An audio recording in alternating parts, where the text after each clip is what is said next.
نحمدہ ونصلی ونسلم علی رسولہ الکریم اما بعد۔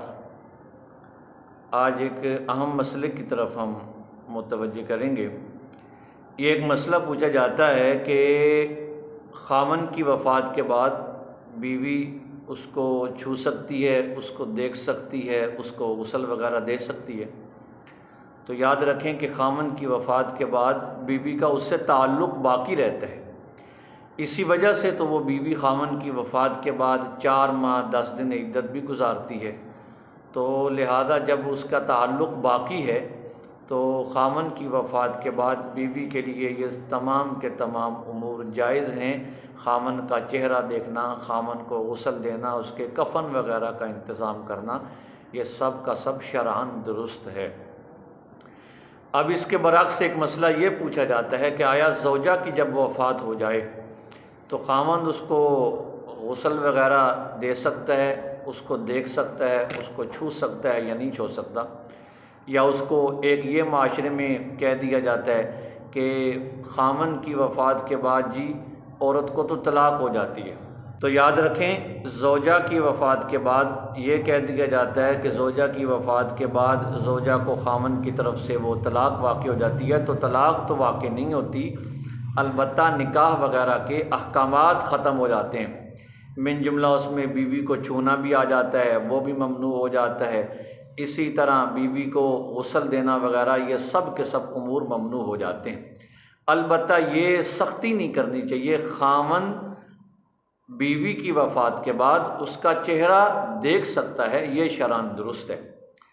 اب ایک سوال یہ کیا جاتا ہے کہ محدثین نے روایت نقل کی ہے، مصنف عبد الرزاق میں روایت موجود ہے، اسی طرح سنن بہقی میں روایت موجود ہے کہ حضرت فاطمہ رضی اللہ تعالی عنہ کی وصال کے بعد حضرت علی رضی اللہ تعالی عنہ نے تو ان کو غسل دیا تھا، تو جب انہوں نے غسل دیا تو لہذا یہ تو غسل دینا پھر جائز ہونا چاہیے۔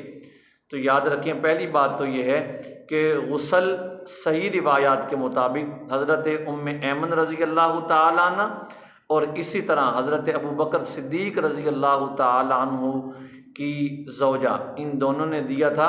حضرت علی رضی اللہ تعالی عنہ نے غسل دلانے میں فقط معاونت فرمائی تھی، اور معاونت کو جو ہے نا وہ غسل دینے کا نام دیا گیا۔ اور دوسری بات وہ یہ ہے کہ اگر حضرت علی رضی اللہ تعالی عنہ نے حضرت فاطمہ رضی اللہ تعالی عنہ کو غسل دیا بھی تھا تو اس کا دوسرا جواب یہ ہے کہ حضرت ابن مسعود رضی اللہ تعالی عنہ نے اس پر اعتراض کیا تھا۔ حضرت علی رضی اللہ تعالی عنہ کو فرمایا تھا کہ آپ کیوں اپنی زوجہ کو غسل دے رہے ہیں کہ یہ تو درست نہیں ہے؟ تو حضرت علی رضی اللہ تعالی عنہ نے جواب میں ارشاد فرمایا تھا کہ آپ کو یاد نہیں ہے کہ رسول کریم صلی اللہ علیہ وسلم نے فرمایا تھا علی یہ فاطمہ تیری بیوی ہے، دنیا میں بھی آخرت میں بھی میں نے اس کا نکاح تمہارے ساتھ کر دیا ہے۔ تو لہذا معلوم یہ ہوتا ہے کہ یہ حضرت علی رضی اللہ تعالی عنہ کی خصوصیت تھی۔ اس خصوصیت کی بنا پر ائمہ احناف، علماء احناف کا یہی موقف ہے کہ زوجہ کی وفات کے بعد خاوند اس کو چھو بھی نہیں سکتا، اس کو غسل بھی نہیں دے سکتا، اور باقاعدہ جتنے بھی سارے کے سارے امور ہیں وہ درست نہیں ہیں، فقط اس کو چہرہ دیکھنے کی اجازت ہے۔ اسی طرح اپنی بیوی کے جنازے کو کندھا دینا، اس کو قبر میں اتارنا، تو یہ شرعاً درست ہے، اس میں کسی قسم کی کوئی ممانعت نہیں ہے۔ تو یہ ایک مسئلہ تھا جو ہمارے عامت الناس میں غلط فہمی ہوتی ہے اور اکثر لوگ اس کا بارے میں پوچھتے ہیں۔